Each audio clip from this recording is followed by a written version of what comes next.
Mugshot. I hope this goes to that. Oh, It said 11. 100x. Yeah, we better hope and pray. And pray, this one goes to 11. So we're live. So I was just gonna say, you were saying something about wanting to talk about something on the podcast. What was it? Now I'm drawing a blank. Yeah, I've been thinking a lot about VR lately. Oh yeah. That was it. I mean, VR. like, I was just playing Beat Saber. So yeah, and so we have an Xbox now, and the new Xbox? No, the old. Okay, the last one. Yeah, the last one. And Jenny's little cousin got hooked up with a PS Finsky. So there you go. Yeah, so he's like, you can have this Bush League now. Yeah, you can take this off my hands for me. Yeah, that would be great. But get it out of here. And so I was blessed to give him that with a bunch of games. So we're playing like Lego and we're doing Minecraft, which is kind of cool. Dude, but there's the VR thing. I'm like, so I'm looking up. I want to do Beat Saber. It's fucking awesome. I'm hooked. I want Jenny on it. It's beautiful. It's so gonna be good. Great. Rachel's playing right now. I can hear her. That. And I played once and I was like, I want to play again. So I started looking around. Dude, and you didn't even hit most of the games and shit, dude. It's just no. That was just a tip. But I'm concerned with the live action. So I really like the live. And I haven't been in one of the games yet, but I'm just gonna buy one. I was gonna go tonight. And dude, it's so cool. Get an Oculus thing, yeah. And the newer Oculus is pretty cool. You just have to tie it to your Facebook account, but you're still all about Facebook, so it's not a big deal. Some people have a problem with it, so that's the only catch, is that it has to be tied to, because it's Facebook. It's a Facebook product.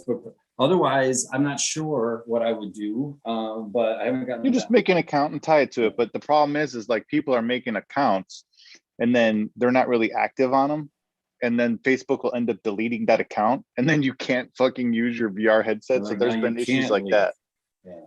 Well, so I think they might be working around it now. That was probably 6 months ago, at least, that I was looking into that. So maybe there's something changed since then. Yeah, that's fair. Okay. Well, step one is that. Two is I really I'm gonna get it. I really like the real estate angle. I really like the fact that, dude, going into all of the angles, but we're going into real estate right now. I'm probably heavy on my mind because I used to do it, for one, and then also that's cool. We're buying apps, right? So yeah, buddy, in the process that's of doing that, be insane. It's gonna be fun. We got a great space, dude. Like freaking great space coaster could fit in the downstairs thing. There is. So wait, did you already buy one, or are you still looking? Yeah, we bought it. Oh, okay. Keep going. And we close in a couple weeks, and nice. But we're gonna put a bunch of money into it, like at least $50K, like straight in. We got a designer doing plans and stuff, and it's like, love it. It needs to be just moved around a little bit. The flow is a little off. That's why you have somebody go in there and do their thing before you move in. And we got it at a deal. So, but the point of all this is, I don't know, I'm excited about it. But the point of all this is, and you're all about real estate, like you said. And I want to take that VR camera through the process. I want to have it go in. So then this builder at the end will also have this product of this virtual reality. Hey, you want to walk through a renovation? A unit or something. $50,000 renovation. So we just did in this neighborhood. Boom. That's a great idea. Yeah. And you just need a regular, it's a 3D, I'm not a 3D, a 360 cam. The GoPro one is good. There's another one called like something. And that's what all these kids are using. Yeah, like I watched probably 30 YouTubes last night of different dudes. And it's great, man. The one guy had like 5 cameras up, and then he had like you've probably seen these, like the color charts and the thing. He's like, I'm at 4 feet. This is 3 feet. The color wheels. And so he gave you the whole. There were 5 cameras going at once. And then he's like, we're going to talk about this one. So you know which one was the best, or which one did what, or the range on this and stuff. That's the way to go. That's the deep dive shit I'm talking about. Like when you go to buy something, you put in the effort like that, you will get the right thing. And if you don't, you'll end up learning so much shit about whatever it is, cameras, like you said, or VR or 360 or whatever. It'll blow your mind, and it might open up something completely different. But dude, think about all the applications that you could use with VR and with that's the problem. 360 cameras. Okay, so where it started from, hopefully you're still here. I see we're still live. Okay, so what happened was I was sitting around at the fire here in the room, and I thought, man, it would be so great if I could sit around. It was right when you and Tim and I were texting, and I'm like, it'd be so great if we could sit around a fire tonight and just talk. I'm like, couldn't we do that?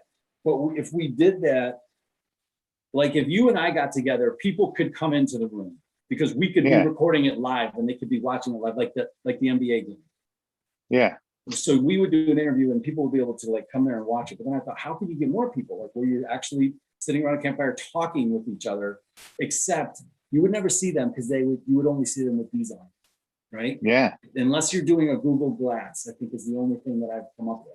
So you would never see them, but you're all sitting around in a physical space together, or yeah, not? See that way the camera filming you would have to be live VR. Everyone's can't right now, their webcam would have to be live VR. Okay. Or they'd have a camera like this everyone's remote. They're not together. Stick. Yeah, everyone's in their freaking living room in their PJs. Yeah, that's okay. That's what I thought. But we're all sitting around the campfire like legit. Yeah. Here, let me ask you this really quick. It sounds like your mic is the computer mic and not the one by your face. See if you could switch that really fast. I just wanted to give you a heads up. Just so that you can you could be heard better. I'll tell you the difference really quick, because it's picking up like the whole room instead of just your voice there. And I don't even know if it's possible with that headset or what you got hooked up there. He's like, I don't know what you're looking at over there. So I don't know what kind of setup you got over there, man. Up a bit, he says. Yeah, I don't know. I'm putting in that system, but it's here over in the corner, Joel, by where the little microphone is, where it says mute. Yeah. If you click on the up arrow there, you can go to the audio settings there, right? And then so then you could just use that drop down where it says right next to test mic, and you could see which ones are available. Yeah, but I'm putting this microphone Realtek. These are headphones. Is that what it's called though? Because Realtek sounds like the built-in one. Like the Realtek sounds like a built-in one. Yeah, rub your finger over it. You'll hear that. Yeah, see nothing. Yeah, nothing there. See, I don't know. Yeah, it's just tough to hear you. That's all. Okay. Just to help out, so we can hear Mr. Pilka's. I want to hear this idea with VR, dude. I fucking love VR, and I think that, like I always tell you, there you go. Hook it up. You know what it could be too? It could be just the audio port only accept headphones instead of headphones and mic. I get that a lot. It was a speck on a girder. Dun, dun, dun, dun, dun. Nice. He's busting out the big guns. No, it's still just the room.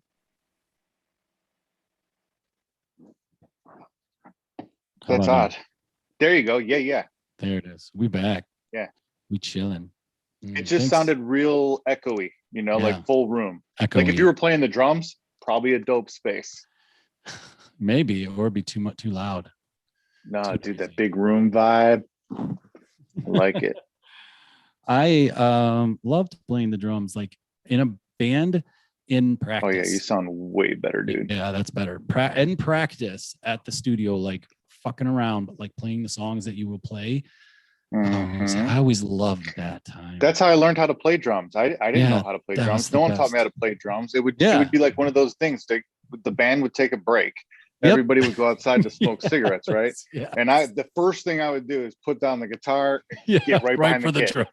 Yeah, and then I would be like, I'd grab like the shittiest looking sticks on the ground that I could find, because I didn't want to fuck up his new ones. Yeah, so I'd grab those and I'd just be like, I just started with like something like that. I'm like, all right, I can do this, okay, so then I'm like, and I'm like, okay, and then they would come back in and I'd stop, we'd go back to doing our thing and stuff like that, and then like 2 months later, he'd leave. I'd be reworking the hi-hat. I'd be resetting. Like, who's moving my shit?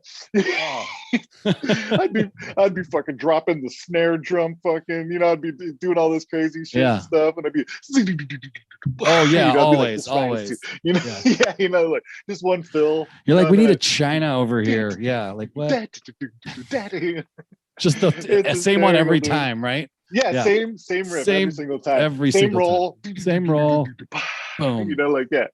It's so good, dude. It was You're so like, much fun. that's the song that's That's jammed the in my extent. head. Yeah. I'm good. I don't need Dude, to know any more about the drums. that's how it would be like practicing. Like you walk into the room and you're like, okay, well, no, what am I gonna do? I'm practicing. Like, what am I gonna do? So you just start playing like What you know.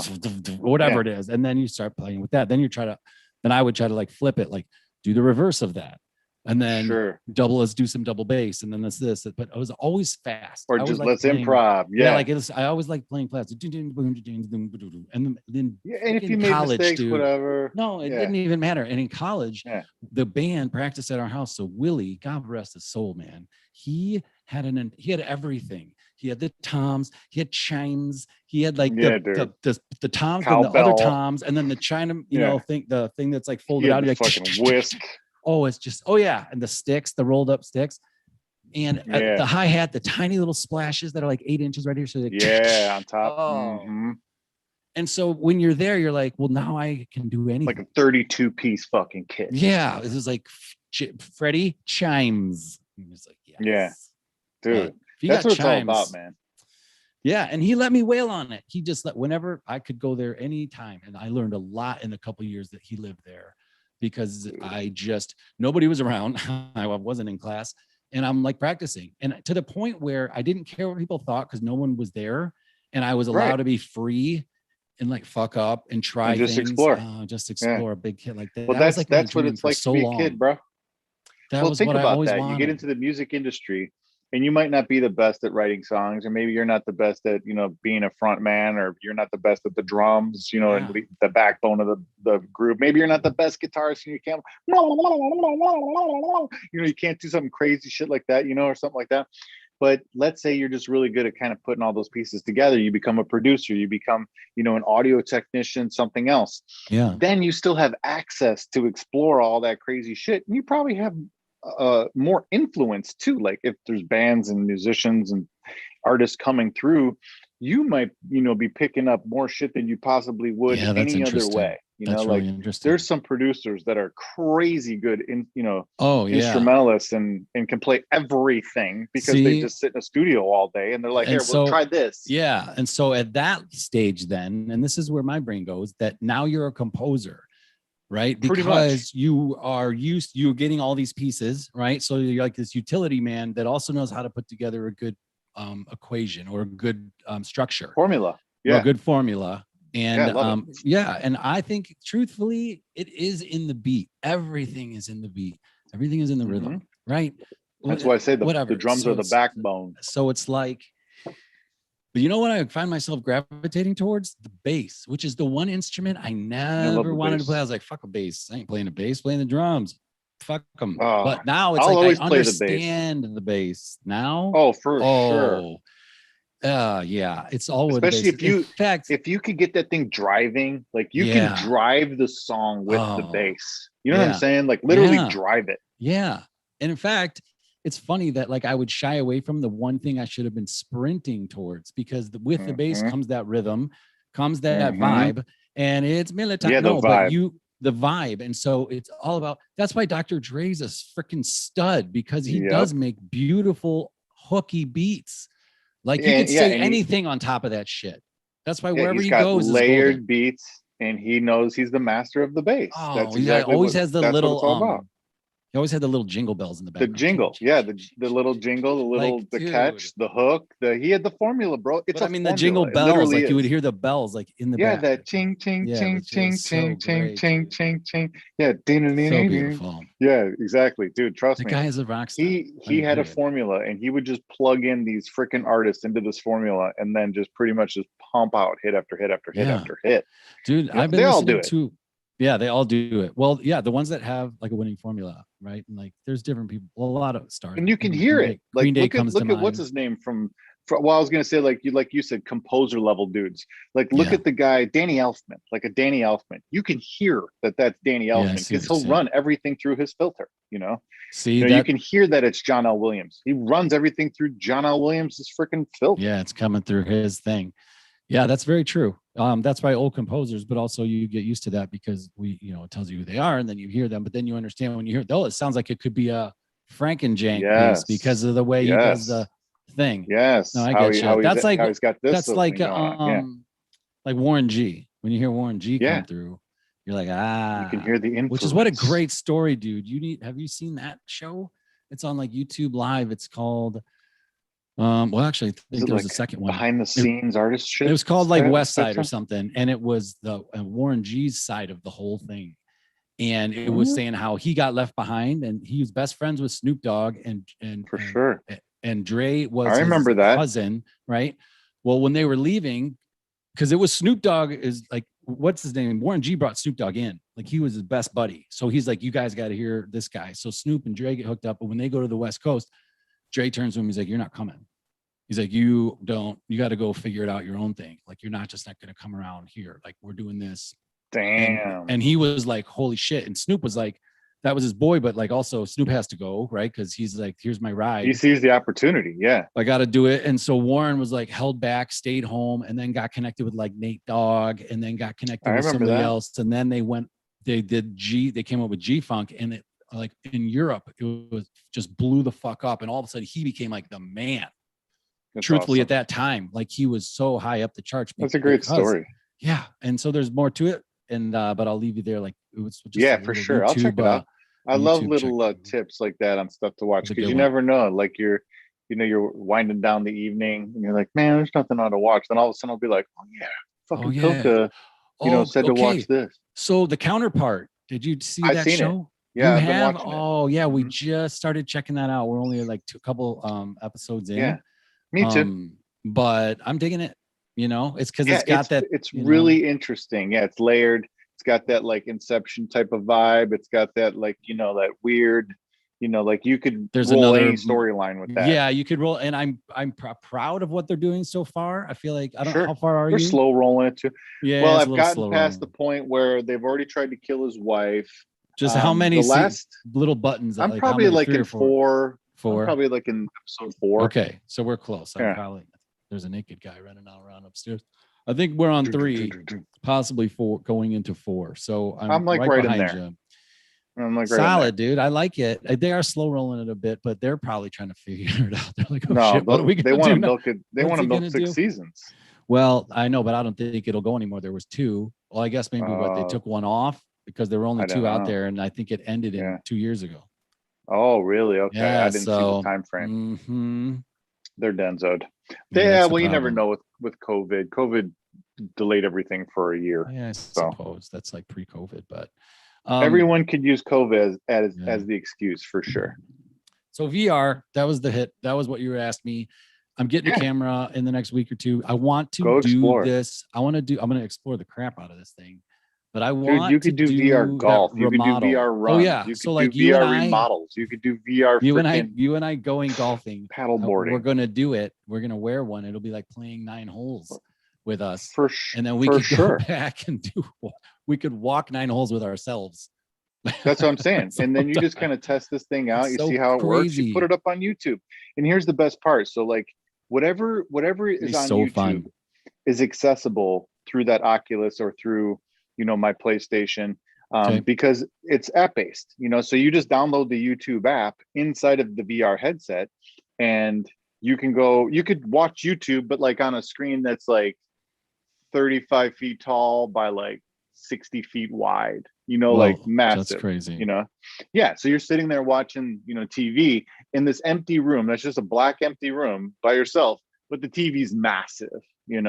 So like you could that's fucked up. I've used my phone for it or no? Yeah, I think you have to be at least logged in through your phone or something like that, but no, it's all in the headset. It'll be in the headset. You'll actually use the little controllers to pick, like the YouTube symbol will be massive, and you're you just point at it with this laser pointer and you're like, ding, I want to watch YouTube. And then the huge YouTube screen that you normally see is just gigantic, like 30 feet tall, like I said. people, and then are- you just you could search regular, style, and then you search like, like I said, like Tony and Joel's golf at Deer Run, and then boom, it pulls up, and then once you click full screen, now you're immersed in the entire thing. So now it's 360 around you holy completely. shit. Yeah, and then like everything that's 3D is 3D, and it's just like what you saw with Beat Saber. Yeah, but like you can do that, but do that in a live scenario, right? Sure, you could broadcast live like that. Like, fuck yeah. But you'd probably, I've only seen it with a stationary camera though live. I've never seen it with a moving camera, so I'm wondering how that would work. But so yeah, with that's the stationary. interesting. I think it depends on what you're doing. Like you could be like, I could be filming you in the kitchen making dinner, and that could be a Sure. thing. But would the camera like be if you had the traveling through camera space? You could travel it through stationary. space. I don't know. But I don't I'm think not you sure. want to be like, right, like GoPro style, where you're running Yeah. a fucking Spartan race with the thing on your head trying to broadcast that. And Well, I don't know. We'll have to do some trial. I gotta. That's the thing. I need to figure it out. But anyway, I'm pumped about that because it's Have gonna you be a lot of seen- fun. It's gonna be a Have lot you of fun. seen my recommendation, like I told you, Ready Player One yet? Actually, no, I haven't. Because I don't have the platform it's on, and I don't want to pay for Netflix. But I Is guess that what it is? It's on Netflix? it's on Netflix. I don't have that. Oh, you don't have the Flicks? No, we used to, but I just felt like I was watching it Yeah. for documentaries, and then I found out Sorry, I could just get those getting rid other of something places. here. He's like, "Here are my balls. I don't care." Yeah, sorry. Yeah, just put those on the screen real quick. Seriously. Yeah, I was trying to get some battery save options going here. Yeah. I Yeah, apologize, sure, Mike. Yeah, I was trying to up the viewage, man. I wanted to get some viewers on here. I was going to start shaking for the camera. Yeah, You know how that works. That's how it goes. Yeah. That's what you got to do. Yeah, that's how you get the views, kids. But yeah, dude, you get a shot, even if you go and rent that bad boy or something, man. Ready Player One is exactly what you're talking about. But it's the future of what you're talking about, to where like literally everybody goes to school like that, everybody goes to work like that, everybody hangs out like that, like you're saying, everybody plays video games like that, whatever. Yeah, I need to see this. You shop like that, everything. And it's kind of weird because the reality is a dystopian kind of reality, because people don't really interact with each other anymore, and they live in like these freaking like kind of cubicle, almost prison cells type structures. I believe it. And they don't need anything else, because everything's in the VR, so you're just, and there's like upgrades that you can get, like better suits, so you could feel like, like full on, human touch. There's like these huge chairs that are really, really crazy. And, so there's, different levels of we how should you can make interact another with this version VR of world. that. Yeah, that sounds like that would be fun to make and be able to choose cool what you wanted shit to movie. look like. Yeah. Dude. But it's all 80s too, dude. Like they Yeah. glorify the 80s in the movie. It's so fucking crazy. Dude, but doesn't you're just sitting in a chair though. You're not like walking. They're not like walking on. They do have circular those too. treadmills They or have, anything, do they? right. Yeah. They have those in the movie as well. They have like a treadmill thing where you're hooked up, and you're like, it's an omnidirectional thing where you can run any direction you want. And it just automatically adjusts. It's all in Ready Player One, because there's like a corporate entity that's like the bad guy. Oh, and yeah, they all always. have like the craziest. They're of the selling crazy everyone's best gear. DNA. Yeah, for freaking Crazy baby juice. stuff like that, right? Yeah. Mm-hmm. And then what pumping they it do is into they the get you in machines. debt. And then once they get you in debt, they come and collect you. And if you can't pay, they put you in like this like slave prison where you have to work off your debt, but you can never really work off your debt because you have to pay for living there. And like, so they put you in this like fucking slavery, dude. So this kid's, wants to end the slavery and save the world. That's pretty much the movie. See, all 80s based. The dream of every young boy. Right. Save the world. So they do it. They're like, let's save the world. Let's get it going. I'm on it. And like there's a DeLorean from Back to the Future. They got like Pac-Man, King Kong. Yes. They've got like fucking, all the different references from the 80s that you could possibly imagine are in this freaking show. And it's like a treasure hunt. That's the coolest part. Like you could watch it with Payne and he'd be enthralled, because what they have to do is they have to figure out these clues, and they have to figure out these like little missions in order to unlock the next clue. And then once you get through, to the next clue, you have to, like kind of revisit some of the history of this whole thing. So you get like it's a clever way to tell a story. You know what I mean? Interesting. I can't wait. Yeah. Dude, The book is even better. I've been having my mind blown. Maybe I should read the book, but I would like to see. Yeah. I've been having my mind blown lately. I've been hearing good lines. I've been centering myself with new information. Oh, you got it. That's all you can do. Yeah, like going down this DMT spirit molecule book thing. And I love that's the legit old school one right there. Yeah, from Rick Strassman. And so I usually try to go to the one. It doesn't seem that difficult. Like, but is that his experience, or what is that? Is it like a scientific thing? Like, I don't even know what that book's about. It says a doctor's revolutionary research into the biology of near-death and mystical experiences. Because I was gonna say, like, I read some DMT books in ayahuasca more than DMT, just because that was kind of like I saw a bunch of them videos. I sent them all to you, and I was enthralled because it's like one of those things where I was looking for some answers as well, and I was like, like I need some direction. I need some sort of guidance. I need something. And that's all I heard about DMT and about ayahuasca was like, you go to this place that's like fractals, and then you're guided by something to explore certain things that you are either suppressing in your subconscious, or that you're ignoring, or that you're conscious of, but don't know how to deal with it. So that's why I was so interested in it, because I was like, dude, I'm looking for answers too. And the craziest thing is like, I kind of got a bunch of those answers just focused on how to find answers. You know what I'm saying? Yeah, I do know what you're saying. Yeah. And so like that leads you to, you're not asking the right question. So then I was like, how do I find the right question? So then I was like, so I started to figure out what some of the right questions were, but the right questions were like, they were kind of traps, because if you got the answer that you were looking for, great. If you didn't, and you got the answer that you didn't want, you then have to deal with a whole nother set of psychological issues where you can not accept that and just keep going on with what you're doing. You can accept it, but then now you're back to square one again, where you're like, okay, now what's the next step? I need some guidance. I need some help. I need to figure out the question. I need to figure out the answer. So, you're back on the merry-go-round again. But most of the time people will just, say, oh, that's impossible. That's not true. That's not right. It's denial. They'll go into denial, Yeah. And then they get back on the other merry-go-round though, where it's like, you have to go through all this pain. You have to go through all this like confusion, potential, personal or professional issues. Then all of a sudden you come out the other end and you're dealt with that question again. And you got to either accept it, and if you don't and you deny it, you get back on that fucking merry-go-round again. And until you figure that's how this works out, you're going to keep going around the shitty merry-go-round, right? So then eventually you'll get it, and you'll be like, I have to accept that regardless of the answer. Once you accept that, then you can start to move on to the next point. And that's what I loved about Jordan Peterson's book, is that he's like really, really tries to beat home this point, and the point and the direction and the answer and the question and everything is really, really fucking simple, right? It's like, choose your own sacrifice. He always talks about that. He repeated himself 100 times again in his last book here. Mm-hmm. And that's the theme for every single one of his rules, pretty much. Yeah. Is if you don't choose your own sacrifice, it will be made for you and you won't like it. And like the craziest part is people are going to be like, what does that even mean? Like, what does that even mean? And it means this,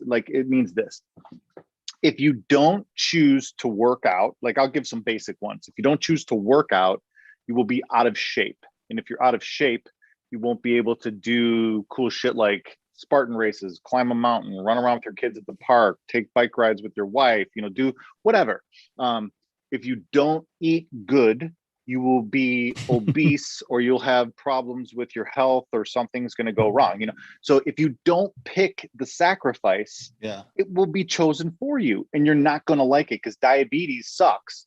If you would have just chose to eat good from the jump or at some point and cleaned it up, you would have picked your sacrifice and you would have avoided that sacrifice being put on you.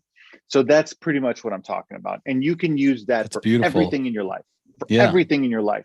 That's and, really and cool. once you start applying it like that, shit changes. That's really cool. I went to church one night this week late, like 10 p.m. There's a college. Nice. They do the college mass at like 10 on Sunday Dude, he night. talks a lot about church. Oh, it's and really about cool. religion. Yeah. If you look at the books that I'm reading right now, is interesting. Yeah. But I went to Nice. What you got here? So this one my buddy gave me. This one's like Okay. literally like intimacy with Christ. Like this Straight one up religion. my friend gave to me because he's like, it was written by a woman. It looks and like it's been passed around. Yeah. And he's like, you need to start with this. And this makes my morning. Okay. It's usually a small page, but it makes my morning like it's actually having an effect on me. He was right. It's a great book. And then I still have the Tony Dungy. So this is on my desk. It's the one Tim and I read every day. Yes. And then this is the DMT book. So it's like me too. I am searching for something, right? I'm working on a different part of myself. I'm learning a lot about Vedic, like astrology, and I'm really listening to a lot of Joe Rogan when he's talking to guys in the Hindu and yoga, and really kind of going down that alley. Yeah, because that's another option. A lot of yogi guys learning about Ayurveda, like taking courses on some of that stuff, because I have the little Python app and I was doing the Python thing that you sent me. But I kept gravitating towards this Maharishi College and all this other stuff. And I'm like, sure, dude, that's where I'm going right now. Like it keeps drawing me in. So just follow that. And so kind of relating to the story at church that the other day, the guy was like, and I sat kind of in the corner, I was reading, and there were a lot of kids there. And he's like, he said something about praying. He goes, I tell people do you even pray? It's like working out. Like you have to do it often, right? Or you're not going to have it's like a practice. You have to practice it, right? And everything is. And he's talking to college kids in a pretty cool way. And he's like, look, people ask me all the time though, like if I go and I get quiet and I sit in my room, how do I know if it's me or if it's God? Right? Because they're like, just listen and just ask. And like, how do I know if it's God, if it's God? And he goes, well, if it pushes you in, if it's giving you like taking you in a positive direction, like in your life, if it's a positive move, then you're coming through the Lord, like the Lord will push you into areas like that because it knows that would be, but it's up to you to choose what you want to do, because it's like, just like you said, like you get to choose what it might be, something you might not want to do, but you can tell that's where you should go. Right. Then that's usually how will we become directed. It's not always somebody, like yelling down from the top, like, hey, go left. Yeah. So go left. It was cool that he broke it down like that, because I think people think praying and they're like, put their hands together and they say whatever they're doing.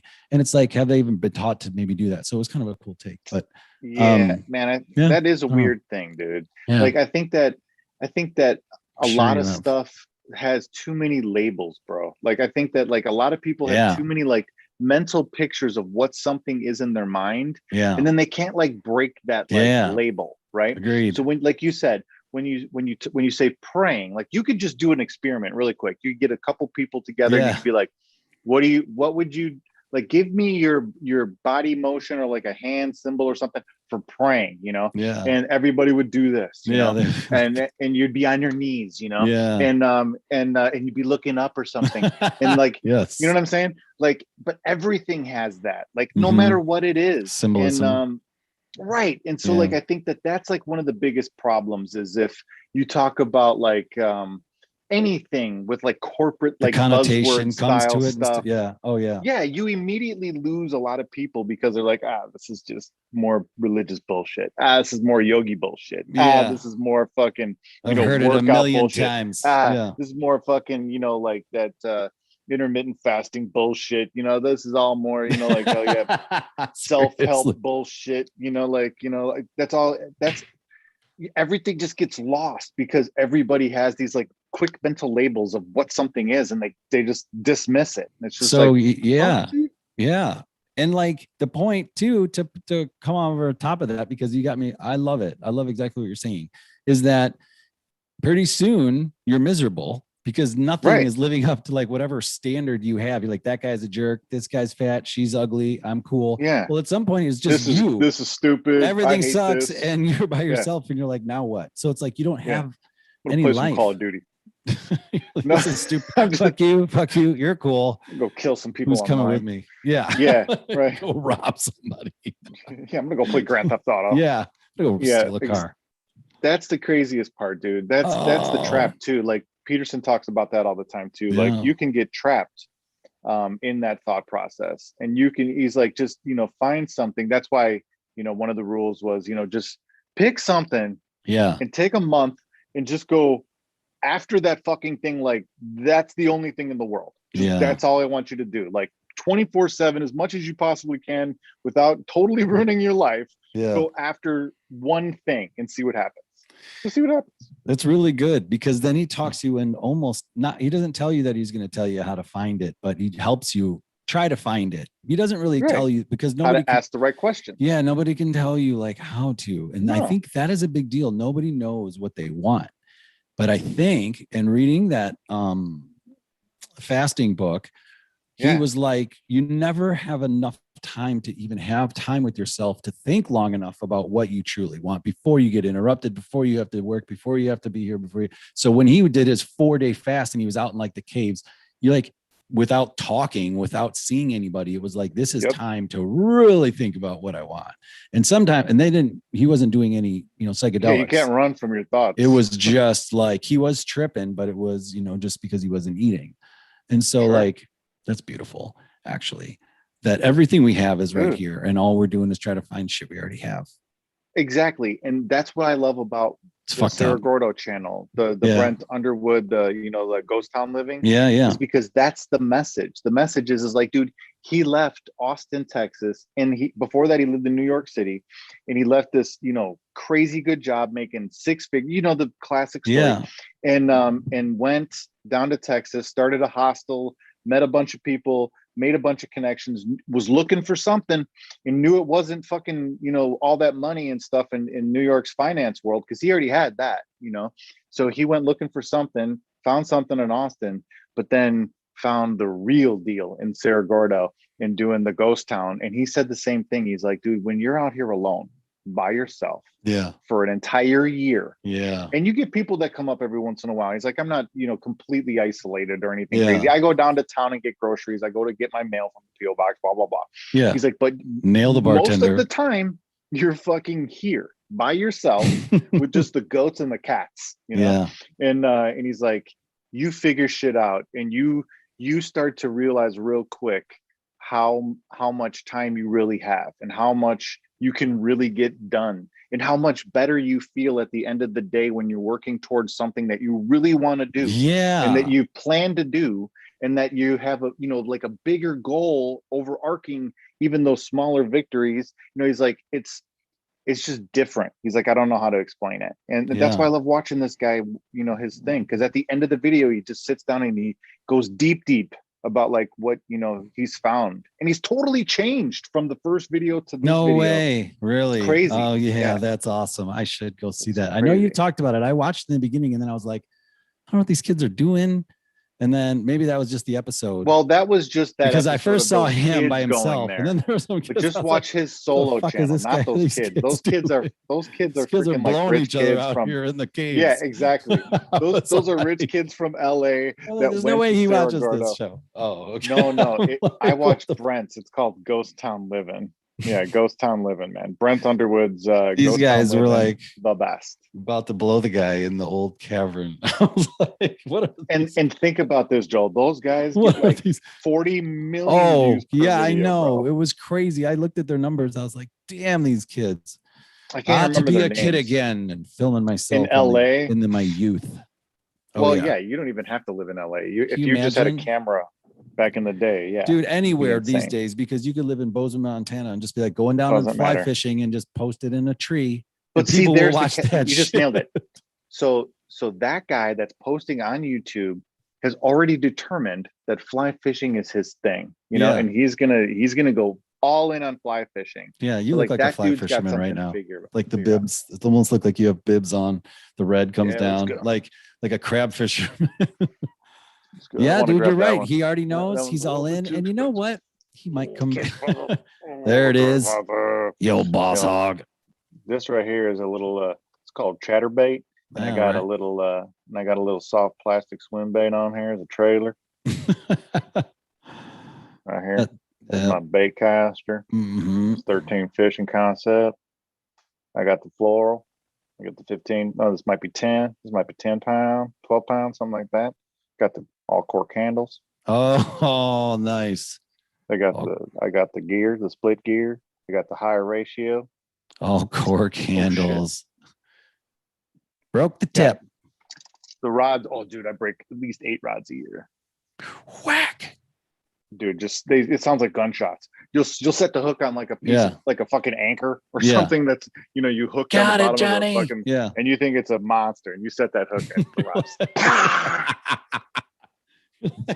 Damn, Just that's blows awesome. up, and you're like got And, like, fiberglass in your hair and shit.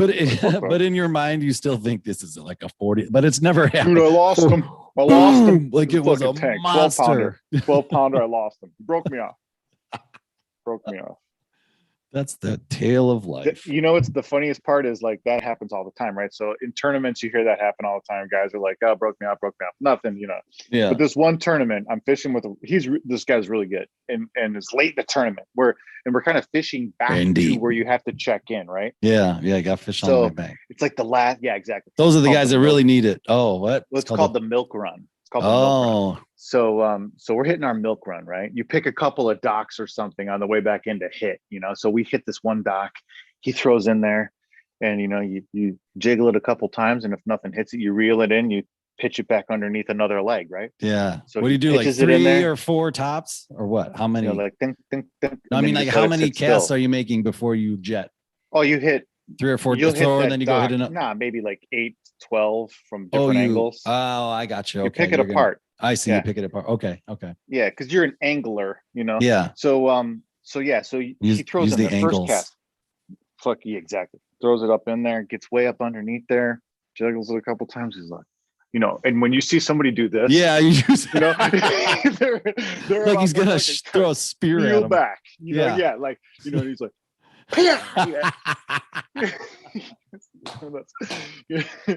but he was like. I'm like, damn, dude. I'm like, you probably hung up on the dock. He's like, no, dude, this is a big one. This is it. This is it. No, I was like, no, you're hung up on the dock, bro. Because I dropped my rod, and I grabbed the net. I'm ready to go with the net. I'm ready to fucking grab the fucking net. 2 inches into a fucking metal plank. He doesn't know what to do because if you like move too fast, you'll slack the line and he'll spit the jig. But then he's like, get home, and he jumps back. Like I said, gunshot doesn't break the rod, just breaks the line. And he's like, fuck. And I'm like, dude, you were just hung up on the fucking dock, dude. He's like, no, dude, for real. He's like, that was a fucking monster. And I'm like, bullshit, bro. So we're sitting there. And he because we had power poles, right? And he's retying, he's putting a new fucking jig on, right? Because he sits down real quick and he's trying to put on the jig real fast. It's so it's like these things that stick off the back of your boat, and they come down and they go into the water and they go into the ground. Oh yeah. And they're like 12 feet long, and they jam into the fucking ground so that you can't move. You're stationary. Like even if the waves are fucking smacking against you, you don't move. Nice. You power pull down, you don't move, you can fucking retire shit without slamming into the shore. Fuck yeah, dude. How long have they had those? I always needed those. It's a long time. Damn. Yeah, they're the best. Power pulls are the shit. But now they have autopilot on your trolling motor. So you just hit spot lock. Yeah, and it just like on the ground makes you the trolling motor will just keep you there. You don't even need power pulls anymore. Fucking A. This sounds even more fun now. Everything. Yeah. Dude, it's so cool. And you can even say like, hey, keep me 13 feet of water right off that shoreline, and I want to go about 400 feet or 400 yards. And the thing will be like, all right. And then it'll just keep you at 13 feet. Oh my God. That's so great. You could just walk the ledge down, and then stop. Do a whole ledge, come back, exactly, whatever. Just walking the ledge. Shit, dude, it's so cool. So anyway, so this guy's tying his jig, and I'm fishing the same dock now, real quick, trying to get back in there to see if there was a fish. He's like, I got him. I'm gonna get him. So I toss in there, and I'm fucking like jigging it, and then all of a sudden, out of nowhere, this fucking massive largemouth bass surfaces, jumps in the air. It's like, oh shit!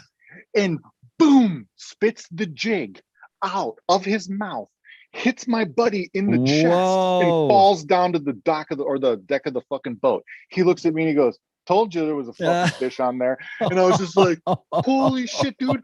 Like, that fish just came out of the water and spit the jig right on your chest. Like, that's the craziest shit I've ever fucking seen. And he's like, that motherfucker. You know, he was so pissed at the fish, dude. That's like a battle. Broke him off, spit the jig back at him, and ran back under that fucking dock, dude. I was like, that's the coolest shit I've ever seen. That's like a fucking cartoon. It was, dude. There's so many stories like that. Unbelievable. From fishing days and tournaments. It really was unbelievable. I mean, like, just crazy shit, dude. Crazy shit. Like, we're going to weigh in, and you open up your live well, and the fish are fucking going crazy, and you're trying to jam in your hand in there and put them in the bag. So there's this one guy, he's a really big dude. It's really wavy, you know, and the boats are tied up to the dock, but it's real wavy, you know. So the fucking and you get boat motion out there when you're out there for 10 hours, you know, so you can't walk right because you think everything's doing this. Yeah. So he's getting his fish out. You put him in this bag and you take him up to these scales to weigh him in. So he's taking all of his fish, he's putting them in the bag, and he goes to step up out of the boat, right? Oh shit. And the fucking boat drops because of the waves. Yeah. And he misses his step up on the fucking dock. Up on the fucking dock. Yeah. So he takes the bag, though, because the bag is the most important part. Yeah. He puts it up onto the dock, but the bag spills. On the dock. Yeah. So he's like holding onto the dock. The wave picks him back up. It like launches him off of the boat. He falls into the water. He comes out of the water. He runs up onto the dock, and he's going to try to grab the fish because they're flopping out of the bag now, right? So he scoops up the bag. He's got barely any water in the bag anymore. Yeah. And he's going to grab the fish. And as he, like you said, like a cartoon, dude, as he's grabbing the fish, they're squirting out of his hands and jumping back into the fucking water and taking off. Oh, shit. Dude, he lost them all. He lost all of his fish. He didn't get any of them. And he's standing there with this empty bag with his hands like this, right? With like fucking seaweed and shit coming off of him because he had just been dumped into the lake, you know, in the shallow end, and was like trying to run out. He looked like the Swamp Thing. And he was so fucking pissed. You know, he was like beet red, pissed as all could be. Oh. Cartoon shit, dude. That's fucking great, dude. Yeah, I could just see, like, poor guy. Those are days. Oh, so much fucking That's fun. Interesting. No, I mean, you don't even, and that's a lot of work to put in to make those things, to make you know, to get a bunch of fish and then be like, oh, you kidding me? And to have something like that kill you, dude. Oh, it's the worst, bro. It's the worst. Or you have them all die on you. Oh, worst. Yeah. Interesting. Yeah. Yeah, they all die because of oxygen problems or something in your fucking live well. The worst. I'm pumped, man. I'm pumped to get back out there and see. I'm excited for this house too. We're putting a mad ass gym right in it, dude.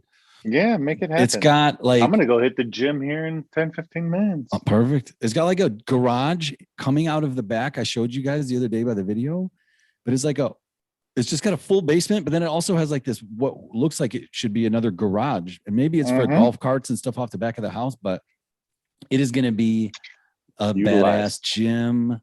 Yeah, it's like studio. That's the move. It's gonna be so great, dude. It's gonna be so great. Yeah, and there's a field in back. I can hit golf balls literally out into the pasture, out my backyard. Boom. Like full fucking flight.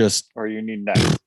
No, I mean just straight across the street into the farm. Just there's this huge farmland that's like 80 acres that's just open, and so just you're gonna be like crushing it.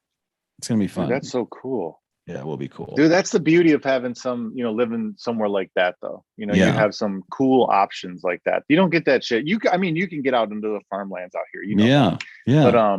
But you're not gonna have access like you would there. No, you know it's changed a lot too. My favorite golf course gone. Then they took another golf course and expanded it like over into more farmland. So they said that's better because we got another 9 holes there. Sure. Yeah, but my one golf course, one of my favorites. Public courses was right across the street from a Target. It was prime land. It was like 150 acres, and the guy just cashed in because he owns the other golf course too. So he's just like good to go. Yeah. But I love that one. And now it's like you either have to go private or you have like little tiny like city courses. It's so private's probably that sucks. That's crazy though. I mean, like I would have thought there, like you were saying, with that room, I would have thought that there would be more. Options. No, it's interesting. I don't know why. Maybe because people like the club thing. And Yeah, then it also it could be depends a style. because it's a smaller It's town. There's like Hillcrest and there's Firethorn. And they're like, almost depends on like what high school you went little to. battle. Yeah. You know what I mean? Yeah. They're really nice Little, places, but like one's more like old school and it's more little loyalty. families and it's a nice pool but the golf's like okay. The other one's like the better golf, but it's a little bit more less like amenity. Yeah, the Stuck amenities up. aren't as, and it's a little bit more stuck up. I mean, Firethorn is where we'll probably end up. But, you know, so I mean, I'm not.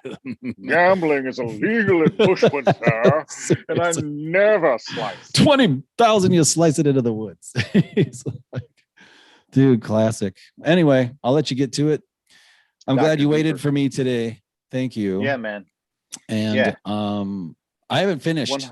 I probably have 100 pages left. So yeah, knock out that JP book because there's some good relationship material in there that I think everybody should read.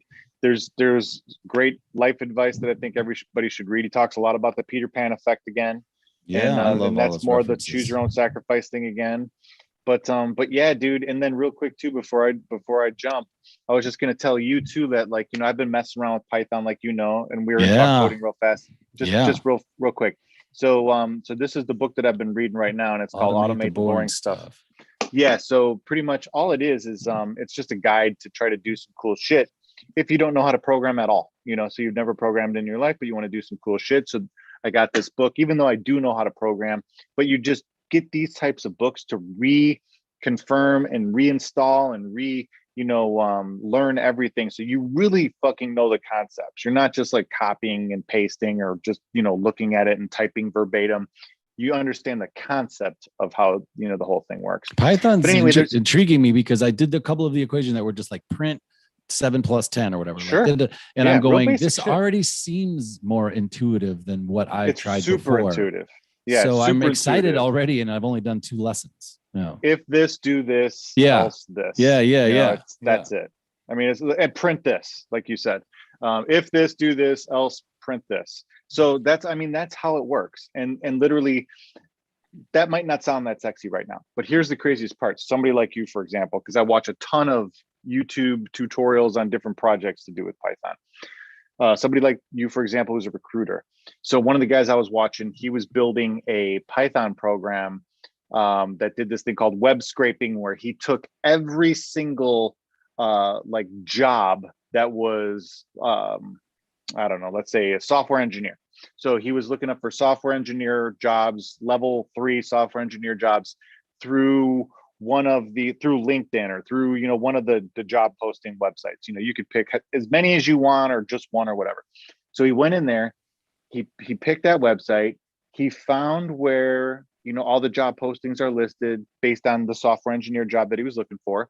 Then he right clicked, like we did in that one hacker tutorial. He right clicked on there, pulled up the HTML and was like, okay, I just need to find a couple things like these column headers for these job postings so I can pull the right data. Once he figured that out, he was able to write this Python program to literally pull all of these job offerings based on any criteria that he wanted to put in there. So like you could completely control I need to do that. Obviously there's a search function that's built into a lot of stuff, but like I'm talking like you have unlimited search, you know, functionality on something like that. Yeah. And it could be multiple websites. It could be, you know, multiple jobs, and you can configure and then lay the data out however you want to. You can also export it to whatever you want as well and have it written. But this isn't like where you would go, you would look, you see the job, $100,000 salary, you put in an Excel spreadsheet, software engineer, you know, Google, you know, like, and you have like the little column, how much, you know, salary, company name, position, title, or something. You know, you could do that, and you could take like fucking 2 weeks in order to go through and find all the jobs that look like what you want, or you could do it literally in 2 seconds with Python. Like that's the type of shit I'm talking about. That's really interesting. I'm gonna have 2 seconds, something like that. I played around with some scrapers, but using it that way, I think is awesome. A great idea. Just as an example. Now I'm fucked. And I mean, you could do it for anything. It's basically like data science type of script, right? It is really dealt with data set and numbers. Not as complicated like though. Working with it, right? But that's the concept. Yeah, because the point of it is to manage and understand whatever you want to. Yes, manipulate and work with data. Yeah, Exactly. with data is where it's from. Raw I fucking gotcha. data, pretty much. Why do you like you that could- part of it? Everything's well, I mean, like everything is raw data, right? Well, So yeah, you could that's literally true. take anything, convert it into raw data, and run an algorithm that you write and see what, and get potential. So for example, Yeah, like my so stock find one, different opportunities. I can run Facebook stock through this algorithm, and the algorithm will say, hey, in 5 years Facebook's price will be this. You control what you're asking. Inputs, Like, I want to know how much Facebook will be in a year based on this criteria. Yeah. They'll be like, well, what do you want me to look at? Well, then you just scrape Yahoo Finance and go and use Yahoo Finance's fucking data. Like and it's not like you have to. This is all built in through Beautiful Soup, which is in Python, so it's not illegal. You're not. Do they give you that data? You can get that data. Yeah. Wow. And then because it's public data, essentially. Yes, and there's APIs and stuff that you can use that house tons of fucking data that you can scrape. I mean, like, there's so much potential. Like, let's say you wanted to figure out like the best place to live, the best place, the best size house to buy, dude, anything. I mean, like, you could literally run anything. Okay, so this is one I have, and I've never been able to figure it out. I would love it to be where I just moved here to Lincoln, Nebraska, and there's two parts of this. I just put in my zip code, and then it literally just has like 20 little boxes. And it's just like, here's the cell phone carriers, here are the prices. Here's the, cable companies in town, here are the prices. Here is like whatever. Like, it just like with like utilities, here's utility. Like, it just kind of tells you the stuff that you're going to get when you get to town. And it almost tells you like what the average price in that area is. Right. Yep. And then almost you could have a link to where you're calling people or connecting with people. The point is like, yeah, you get into a town, you plug a zip code, it's just like, or even your address, and it tells you like, you know what I mean? Like, how do you help people? But then the best part would be is if your money, this is kind of on the back end of it but for budgeting, but if your money came in to one thing and then it just went and it spit it out and divided it out everywhere it needed to go because it knows your bills and the due dates and And I know that could be like Mint or something, but I'm talking about there's like some of that functionality. I'm talking about like spreading it, just being like, because otherwise you have multiple accounts with multiple transfers and blah, blah, blah, blah, blah, blah. Like, how do you simplify that process? For sure. And I think that's definitely something that you could explore. And the only way that you'd even be able to wrap your head around something that massive is through something like Python or programming. That gets you. Yeah. That's interesting. I mean, just to be able to control information, and it could be anything. Like, literally, I could look up, I did this already too. So one of the exercises I did was I took the entire PDF of Alice in Wonderland, and you could sort it by, or I could have it return to me how many, what's the most used word in Alice in Wonderland. Return every single word individually without repeating words. And if there is a repeat, tell me how many by posting a number next to it, and sort it alphabetically and spit it all out. And I want to see every single word. I want to do that. Like, just whatever the fuck. I mean, like, you can literally look for patterns. You can literally look for whatever. And like you said, you could take all this utility information and you could take it all, right? And you could scrape all those different areas and all those different providers based on your area. And you could use the zip code as the scraping, mechanism, and then return that and just build like an interface. So you'd have a GUI or something that you would build that would overlay it and be able to, manipulate that data. Now, let's say you're not that great at making GUIs, but you're really good at manipulating data. So what you do is this: you take that project, you put that code up on GitHub, and then you say, hey, GitHub, GUI this thing to, to control all utilities and to, centralize this whole thing. And I need somebody to help me build a GUI. Somebody will take your code, clone it, start building a GUI on top of it, fork it. Then all of a sudden you have somebody else working on your project that you don't even know. And then they're like, well, what do you think about this? Check it out. So then before commits to your project, you get to run the whole GUI. You see his code, you see how the whole thing works. And you're like, dude, it's great. Commit. So then once he commits, it goes boom, and adds to your projects, and everything merges, and then somebody else can pick up that and take it from there. It's like fucking handoffs. You don't have to be the best at everything. You just have to start a kick-ass idea, and everybody will jump in. And you don't have to pay that guy to No. do that. They just And do here's that. the Just a craziest community part. that does that shit. And here's why. It's pretty So when cool. you go to Google to get a job, they'll Yeah. ask you a couple interview questions. They'll do the whole thing, right? Yeah. But one of the things that they do is they say, let me have your GitHub user ID and your, Yeah. you know, let me connect with you on GitHub. Yeah. And the reason why they do that is because there's this thing. It's in your profile, and it's like a gigantic box with a bunch of little squares in it. Yeah. In each Probably a one of fucking those rating. squares, it is. It's how many times you've contributed to a project, and how much of your contribution that How project valuable. was affected, or how valuable was your contribution to that Yeah. project exactly.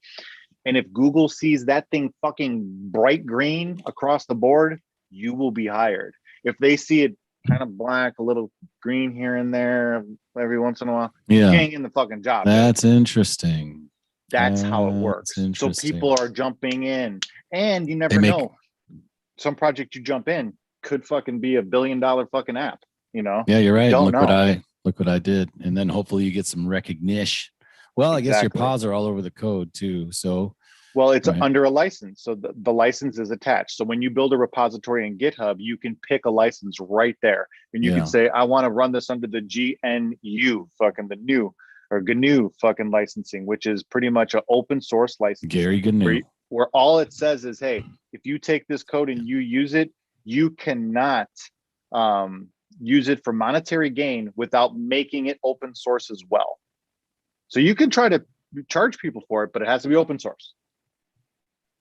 I like this. That's This the beauty of it. promotes fucking collaboration. That's so beautiful. Exactly. You know, that's- exactly. Something about collaboration that I just learned is the company I'm at right now. We will, they call it a sourcing soiree, could get a better thing. But it's like when somebody's got a couple hard to fill jobs, all the recruiters come together for 1 hour and they all go. source for that guy's job. So Love they all it. spend I give you parameters. I'm like, look for this. And Here's what I'm at. Here's what I'm looking for. what companies are you going to look at? Okay. What companies you guys thinking? Go. Okay. Everybody go. And then they all go for an hour and they fill up a spreadsheet. And at the end of the day, you have 100 stack candidates. And we all What we do got? that What we got? for other people because why not? Like we So should be cool. we should be working as a community to help each other out. I haven't been in any other company. Okay. Now agency doesn't count, but corporate that's doing that. Like get your people collaborating together, you know, come Mhm. on, people get the, where's your head at? And not cheesy Where's your bullshit either, dude. head? Yeah. Go to a You know, Spartan like, Race in Not Nebraska that I'm cheesy building. bullshit. Yeah. Do some Oh, cool dude. fucking collaboration shit. Not So, like that, like, yeah. man, 100 every collaboration thing I've ever done in the corporate world is just like, really? Write it on a piece of paper and I'll put it in a hat. Let's do trust balls. And I'm just like, Trust falls. Love a good trust fall. If we could get one, could we? No. Okay. I don't know. I'm thinking like some synchronized dancing. You know, they're doing all yeah, that shuffle dance. most of the collaboration that took place at the corporate events that I've been at Yeah. was shit tons of drinking. Yeah. And then like you know, like really really unprofessional shit around 1 a.m. And then somebody was like, hey, we're all gonna get fired unless we go to bed. John just got and that was fired. pretty It's much time all to of them. wrap it up. Yeah. Yeah. It's Yeah, always yeah. HR the ones that are partying their balls off. I'm just Exactly. like, yeah. And, Well, and thanks, I'm like, hey, brother. be careful, they're all taking notes on all this, so just Yeah, remember that shit. They're gonna remember, right? Yeah, I'm gonna go hit the treadmill, but hey, Yeah, keep, baby. keep looking into to your real estate VR thing. I love Yeah.